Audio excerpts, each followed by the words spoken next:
बिस्मिल्लाहिर्रहमानिर्रहीम, अस्सलामु अलैकुम। मैं हूं Ismail Qasim and you are watching the blue truth. आज मेरे साथ मौजूद हैं Zulqarnain Tahir, award winning journalist हैं पाकिस्तान के अंदर। He is currently associated with Dawn और बहुत सी इंटरनेशनल पब्लिकेशंस के लिए भी ये लिखते रहे हैं। सर बहुत बहुत शुक्रिया आपके वक्त का। Thank you so much for your time. Thank you for having me. अच्छा सर, मरीम की परफॉर्मेंस कैसे देख रहे हैं आप? मरीम नवाज साहबा का जो मेन फोकस है वो ऑप्टिक्स पे है, और जस्ट लाइक मुझे लगता है वो कॉपी करनी है मोहसिन नकवी साहब को भी। वो भी मोर और लेस ऑप्टिक्स पे ज्यादा उनकी तवज्जो थी। पूरा एक साल जो है चीफ मिनिस्टर रहे हैं वो साहब।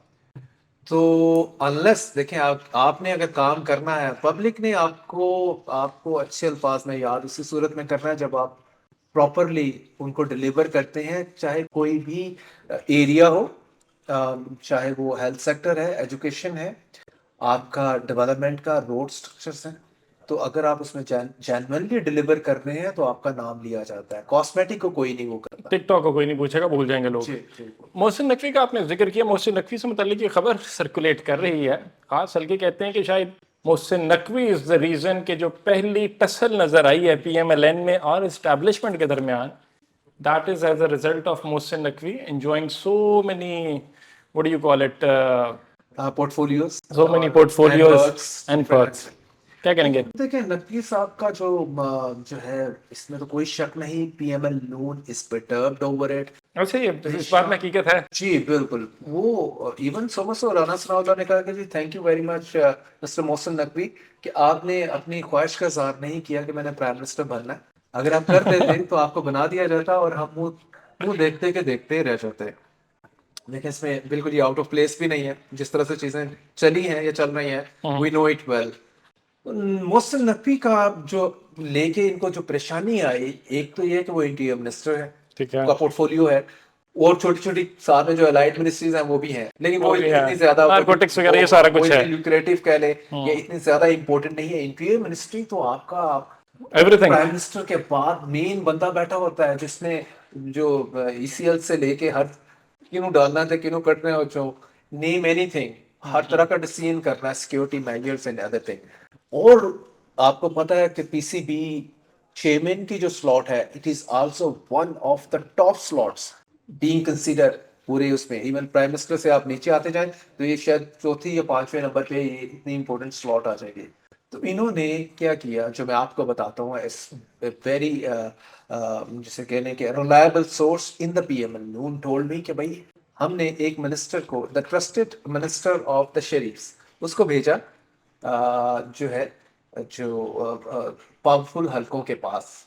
अच्छा, डॉक्टर के पास साहब भी गए होंगे। डॉक्टर साहब तो है इंटरेस्टेड। अभी आपने डिप्टी पीएम नहीं बनाया उनको, तो इससे तो बिल्कुल। अच्छा, यानी इन्होंने एक खास किस्म के बंदे को, तगड़े बंदे को, ट्रस्टेड रिसोर्स को हाँ जी भेजा ऊपर दूसरी तरफ, और उनसे रिक्वेस्ट किया कि नकवी साहब से कहें कि दोनों में से एक रिटेन कर लें, या अच्छा या इंटीरियर मिनिस्ट्री रखें या पीसीबी चेयरमैन रहे, एक छोड़ दें, क्योंकि ह्यूमनली पॉसिबल नहीं है या प्रैक्टिकली किसी के लिए मुमकिन नहीं है कि दो इतनी बड़ी स्लॉट के ऊपर आप काम कर सकें। आप काम तो कर लेंगे लेकिन डिलीवर नहीं कर सकेंगे। उनका ये डिलीवर ना उस पे कर पाएंगे, ना उस पे कर पाएंगे। स्पेशली ये ज्यादा इसका चर्चा हुआ जब चाइनीज इंजीनियर पे शाम में अटैक हुआ। बिल्कुल बिल्कुल बिल्कुल, उन्होंने काम भी रोक दिया था कि अगर इन्होंने इधर रखना है तो अपना फोकस उधर रखें, सारी मेहनत उधर करें। इसी भी अभी आपने कोचेस हायर करने हैं, अभी आपको कोचेस का भी नहीं पता चला। ग्लिप्सी को आपने रेड बॉल के लिए कर दिया, को आपने सारा कुछ कर लेंगे उधर, चिपको ग्रिप सीन बना दिया आपने। तो वो गए, उन्होंने कहा जी कि ये कम से कम दोनों ही स्लॉट इतनी बड़ी हैं, तो he would be happy having one of them. तो क्या जवाब क्या है इसके ऊपर? जवाब आया कि फिलहाल तक घर जाओ। अच्छा, अगर चलने दे काम, चाह नहीं पी के आए जैसे पिया देने दोनों, जो जैसे चलना है वैसे चलने दें। ओके, आपकी रिक्वेस्ट आ गई, आपकी रिक्वेस्ट अभी के लिए डिक्लाइंड है, एक्सेप्ट नहीं की जाती, अब घर चले वापस। अच्छा जी। तो, नहीं तो ये सारा मामला मैनेज होगा किस तरह? आज कराची, कल इस्लामाबाद, घंटे बाद के दौर आ रही है, किस तरह मैनेज, फिर किस तरह करेंगे सारा कुछ? इंटरेस्टिंगली मैंने उनसे नकवी साहब को पूछा इसी स्टोरी के हवाले से कि जब ये चीजें चल रही थी, तो मैंने उनसे रब्ता किया। तो मैंने कहा जी कि आपके बारे में क्या, आप एक टांग आपकी इस्लामाबाद में होती है, एक आपकी ग्वादर में होती है, एक कराची में, एक लाहौर में। मुझे बताया आप ट्रैवलिंग कैसे कर रहे हैं, और आप ट्रैवलिंग के लिए, मैंने कहा मुझे पता चला कि आप दो त्यारे इस्तेमाल कर रहे हैं, आप इंटीरियर मिनिस्ट्री का कर रहे हैं, आप प्राइवेट जेट भी इस्तेमाल कर रहे हैं फॉर दैट ट्रैवलिंग। आपने इतनी एक्सपेंसिव ट्रैवलिंग है, इस सिर्फ मैं इंटीरियर मिनिस्ट्री का नहीं कर रहा हूँ, लेकिन प्राइवेट जेट की उन्होंने बात की, अंडरस्टूड था, इट वाज कि मतलब वो प्राइवेट जेट मैं इस्तेमाल कर रहा हूँ। और साथ में उन्होंने कहा मेरे पास एक स्पेशल जीप है जिसमें लाहौर टू इस्लामाबाद के लिए मैं फ्रीक्वेंट ट्रैवल करता हूँ। तो इंटरेस्टिंग। अच्छा, यानी ओवरऑल आप आप दो तैयारी हैं बस। जी आपने भी झूठा लेना हुआ तो फिर झूठा लेना हुआ तो फिर जा सकते रिक्वेस्ट करते क्यों, is a farmer journalist you know, बिल्कुल तो ऐसे वो ही है, जर्नलिस्ट को वो अकोमोडेट करते हैं। बिल्कुल ऐसे ही करते हैं जाके, उम्मीद है कि हमें भी अकोमोडेट लेकिन करें। लेकिन वो इस टाइम यूथ को काफी खटक रहे हैं और समझ नहीं आ रही उनको कि इतनी इम्पोर्टेंट पोर्टफोलियोज लेकिन उनको दे रहे हैं, और वो चूंकि उनके सर के ऊपर हाथ है, और वो तो डरने से कहते हैं मैंने दोनों रखनी है, बल्कि मुझे कोई तीसरी भी दे दे तो आई नेवर माइंड। अच्छा जी, लेकिन आजकल हम जिस साइड पे बैठे हैं तो उनकी अकोमोडेशन देते भी डर नहीं लगता ना, वो जूड़ा कहीं और ना ले जाए फिर। अच्छा, खैर, इंटरेस्टिंग जी। मोहसिन नकवी से तुम्हें बहुत सा इंपॉर्टेंट स्टोरीज आपने हमें आज रिवील की हैं जाके, और यानी तगड़े हैं, फ्यूचर के कैंडिडेट हैं, पीएम तो नहीं बन जाएंगे मुस्तकबिल के अंदर? देखें, अगर तो ये repositioning of the elder Sharif ऐसे चलती रही तो there is a possibility at time के लड़ाई हुई, लड़ाई में फिर सभी अंदर, तो ये साहब आ जाए, हो सकता है, यू नेवर नो।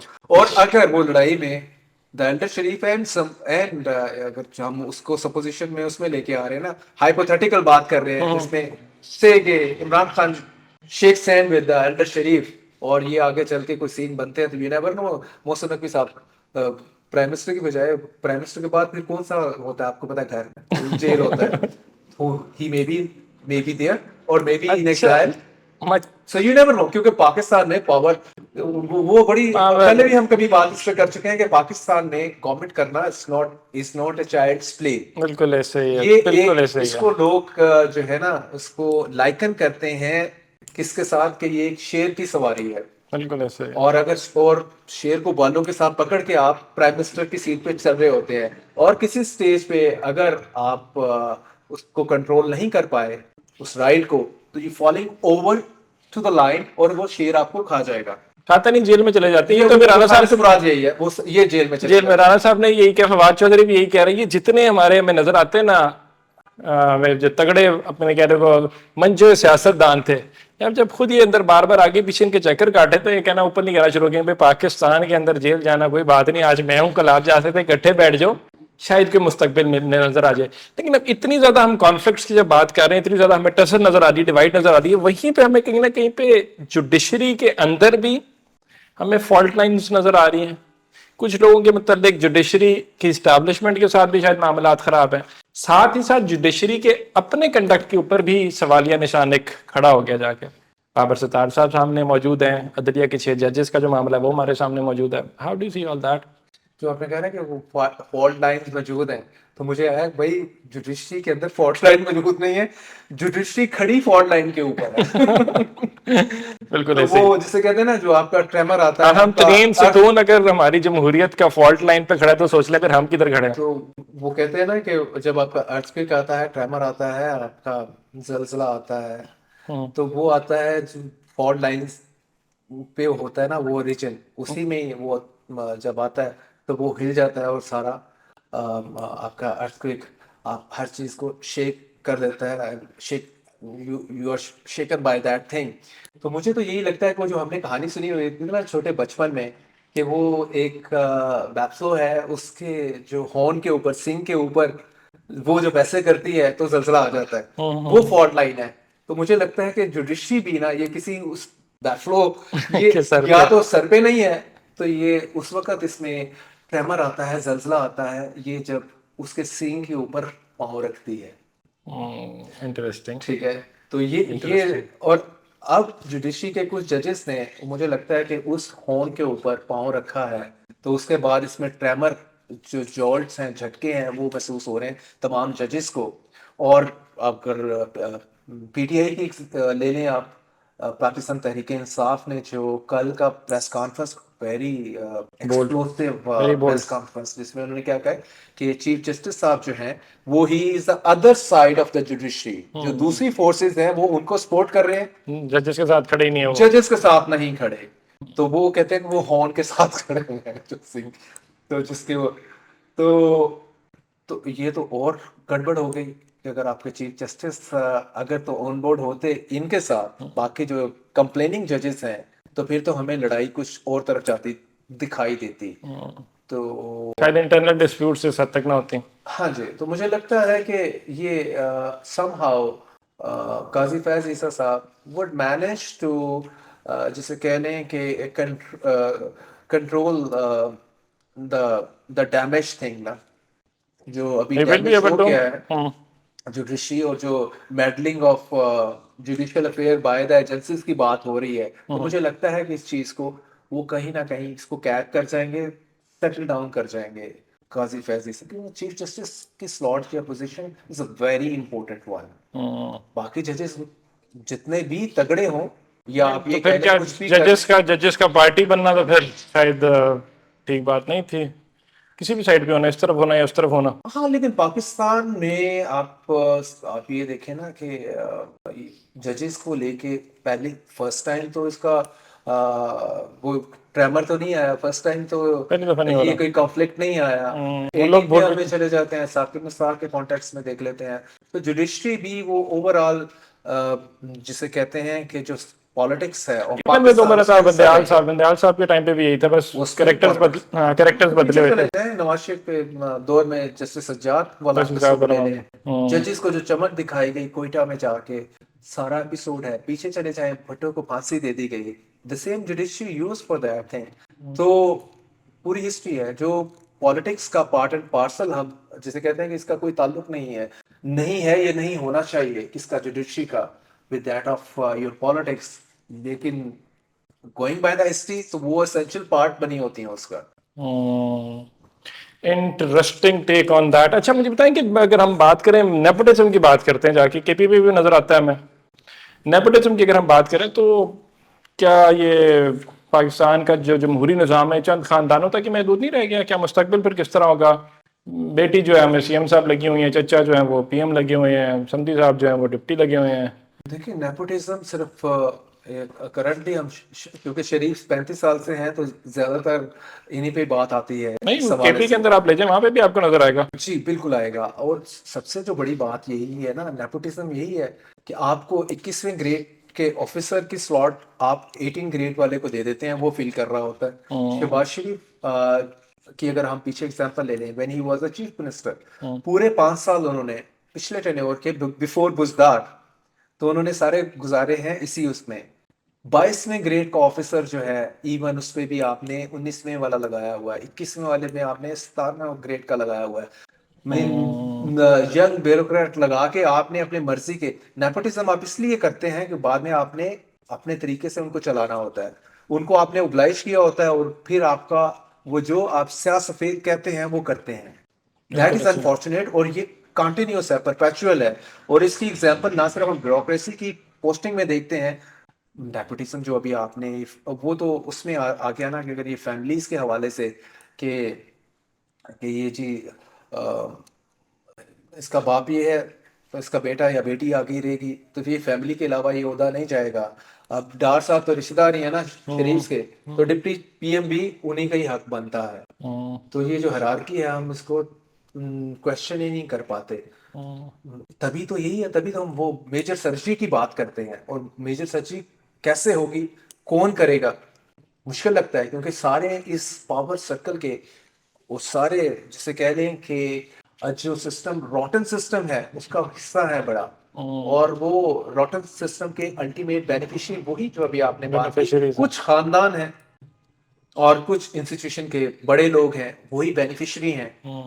तो वो जो दीवाना तो आवाज लगाएगा कि इनकलाब आएगा, तो वो दीवाने की ये ख्वाहिश या विश जो है, ये पिछले डेकेड से चलती आ रही है। कब होगा you can't say. You can't say anything about that. Shahbaz का पंजाब या मरियम का पंजाब?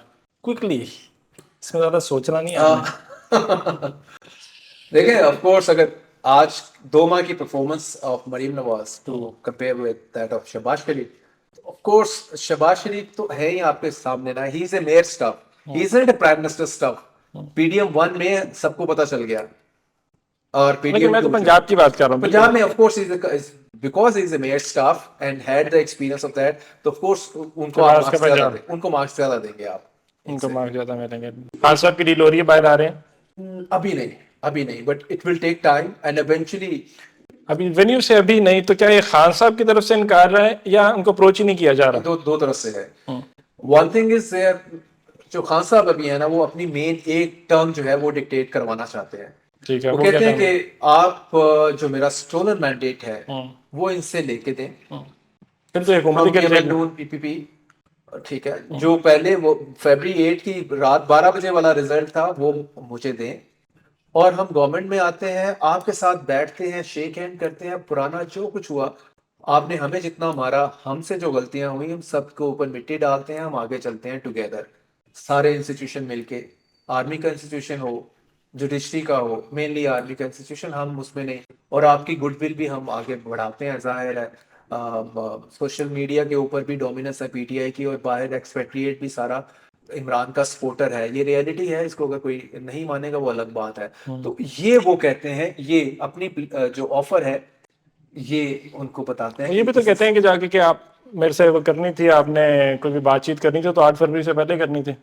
देखिए 8 फरवरी से पहले तो इनसे इनकी गलतियां May 9 से लेके वो तो पीछे बहुत स्टोरीज है। अब फास्ट फॉरवर्ड करके इधर आ जाए तो करंट ये इनकी प्रेजेंटली ये मामला है। हाँ जी, ये कह रहे हैं, वो कह रहे हैं, जबकि दूसरी तरफ वो कहते हैं कि आप निकलें बाहर, हम आपको बाहर निकालते हैं, आप आराम से अपोजिशन बेंच पे बैठें, आप वैसे भी अपोजिशन में हैं इस टाइम, आप वहां पे सियासत करें, अगेंस्ट द शरीफ्स करें, against any other political entity करें, जरदारी के खिलाफ कर लें, मौलाना फजल रहमान के खिलाफ कर लें, but don't drag us into politics. हमारा आप नाम लेना छोड़ें, खत्म करें चीज को। अभी आप अपना उनके साथ पॉलिटिकल पॉलिटिकल फाइट करें, पॉलिटिकल रैंगलिंग जो है उसमें आपको जो कुछ अगर शेयर मिल जाता है, KP की गवर्नमेंट आपके पास डिलीवर करे पंजाब से ज्यादा बेहतर, ताकि लोग एग्जांपल दें। तो वो कोई, ये भी कोई आउट ऑफ प्लेस चीजें थोड़ी हैं, या कि मतलब कोई बहुत ऐसी चीजें जो कि अनडूएबल हो, क्वाइट डूएबल है। तो मेरा ख्याल है कि खान साहब अगर इस चीज को मान ले, would have been better, I think, अगर आप मुझसे पूछें। देखें, अगर पीछे जाएंगे तो वो भी बात वही करेंगे कि 18 में हमारा मैंडेट स्टील किया गया, ग्राउंड रियलिटी फिर यही है। तो वे फॉरवर्ड क्या है? वे फॉरवर्ड यही है कि आपको जो डायलॉग से बैठे एंगेज करके उनसे आप देखें, आप मूव फॉरवर्ड, आगे चल के आप अगला इलेक्शन जब आएगा, हो सकता है ये टर्म पूरी ना करें, 3 साल करें, 2.5 साल करें, उसके बाद अगले इलेक्शन में आप विन करके आ जाए, लेकिन ये एक चीज इंश्योर करें कि ये पॉलिटिक्स का जो अरीना है, पॉलिटिक्स का मैदान है, ये लड़ाई उसी के अंदर हो। जब आप उसको बाहर निकालेंगे तब May 9 भी होता है, और उसके बाद जो अदरवाइज डैमेज होता है वो सारा सबके सामने ही है। बिल्कुल ऐसे ही डैमेज जो हो जाता है एट टाइम्स वो थोड़ा सा रिवर्सेबल हो जाता है। कंक्लूजन की तरफ बढ़ते हैं। कंक्लूजन से पहले एक दो अहम चीज़ें जो कि डिस्कस करना, जिनको बहुत ज़्यादा ज़रूरी है, जिनके वगैरह डिस्कशन जो है वो हमारी कंक्लूजन की तरफ नहीं बढ़ सकती। That is the student activism in the US के अंदर हमने बड़ी एक इंटरेस्टिंग चीज़ देखी है, जो कि शायद तारीख में हमने पहले भी उसकी मिसालें मिलती आई हमें, लेकिन इतनी हाइटेंड हमने शायद नहीं देखा। यूनिवर्सिटी ऑफ कोलंबिया के स्टूडेंट्स US के अंदर हमने देखा कि आके प्रोटेस्ट करते हैं। आज हमने देखा एक और यूनिवर्सिटी के अंदर, न्यूयॉर्क के अंदर, उन्होंने US का फ्लैग उतार दिया और फलस्तीन का झंडा लहरा दिया। पुलिस आती है, 100-150 कल उठाए, फिर आज 100-150 को उठाया, मार रहे हैं, धाड़ रहे हैं, सोशल मीडिया पे वीडियो वायरल्स है। तो मेरा पॉइंट इसको लिंक में करता हूँ फ्रीडम ऑफ एक्सप्रेशन पे। US तो क्लेम करता है हम जी चैंपियंस हैं फ्रीडम ऑफ एक्सप्रेशन के। तो व्हाट इज दिस? अगर ये मुनाफिकत नहीं, हिपोक्रेसी नहीं, तो व्हाट इज दिस देन? देखें, एक तो US को आज के बाद ये जो कर लिया उन्होंने, 900 से 1200 स्टूडेंट उन्होंने धर लिए हैं, फैंटा भी लगाया कईयों को, और कईयों को अच्छा खासा लगाया, barge into storm into the universities, और यूनिवर्सिटीज की सैंक्टिटी, स्टूडेंट के राइट्स की सैंक्टिटी उन्होंने वायलेट की है। तो मेरा ख्याल है कि US को ये क्लेम करना कि वो चैंपियन डेमोक्रेसी हैं और चैंपियन ह्यूमन राइट्स हैं, ह्यूमन राइट्स की वो चैंपियन है, इसको ये टाइटल जो है ना अब उतार के तो सानू ही दे दे, तो it's no more. United State इसको अब अखलाकी तौर पे लगता नहीं है कि इस चीज़ के बाद अगर कहे कि मैं चैंपियन हूँ, फ्रीडम ऑफ स्पीच को लेके हम इंश्योर करते हैं, और उसको अब मेरा ख्याल it has lost the right to complain about human rights violation या freedom of expression violation in other countries like Pakistan, like any other developing country, जिसके ऊपर वो एवरी नाउ एंड देन एक रिपोर्ट जो है वो इशू कर रहा होता है। बिल्कुल ऐसे ही, बिल्कुल ऐसे ही। ठीक है, एक तो इसको ये छोड़ देना चाहिए। और उसके अलावा मेरा ख्याल है कि उनके उनके कॉन्स्टिट्यूशन में फर्स्ट अमेंडमेंट लेके आए थे पीछे वो, जिसमें फ्रीडम ऑफ एक्सप्रेशन को उन्होंने फुल्ली इंश्योर किया था, उसको अनडू कर लें फर्स्ट। उसमें तो भाई आप प्रेसिडेंट की एफिगी उसका पुतला भी जला देते हैं, आपको कोई नहीं पकड़ सकता, आपको रोक नहीं सकता। इवन सो मच सो कि आप किसी कंट्री का झंडा भी जला देते हैं, आपको कोई नहीं पकड़ सकता।